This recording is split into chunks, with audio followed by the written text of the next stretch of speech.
Le quotidien de Philippe Etchebest ne résume pas uniquement à la télévision.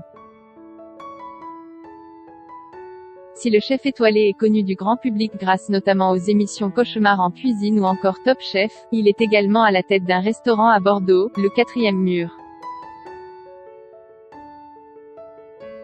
Comme l'ensemble des bars et restaurants depuis plusieurs mois, son établissement est fermé à la suite des restrictions sanitaires liées à la pandémie du Covid-19.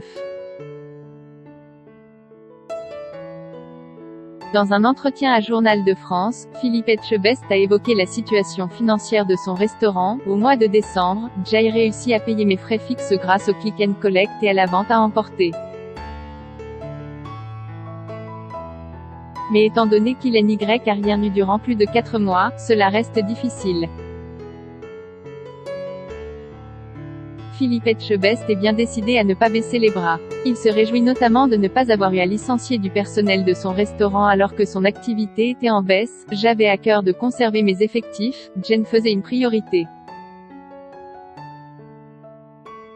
Nous avons réussi à équilibrer, mais je suis incapable de vous dire ce qui se passera demain, a-t-il indiqué. En tout cas, dans le cadre du déconfinement progressif que prépare le gouvernement, l'ouverture des terrasses des bars et restaurants pourrait intervenir à la mi-mai prochain. Philippe Etchebest, porte-parole des restaurateurs.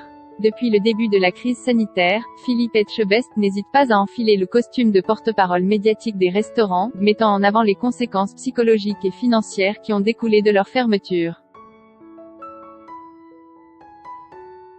Auprès du Journal de France, le chef de cuisine confie ne pas s'être vu rester impassible devant la situation actuelle.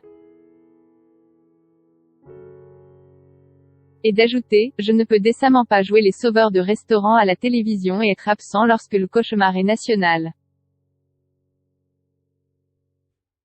Si je n'avais pas pris la parole, mon discours télévisé aurait été complètement faussé. Afin qu'un retour à la vie normale puisse rapidement intervenir, Philippe Etchebest appelle à la vaccination en masse ainsi qu'aux responsabilités des gouvernants.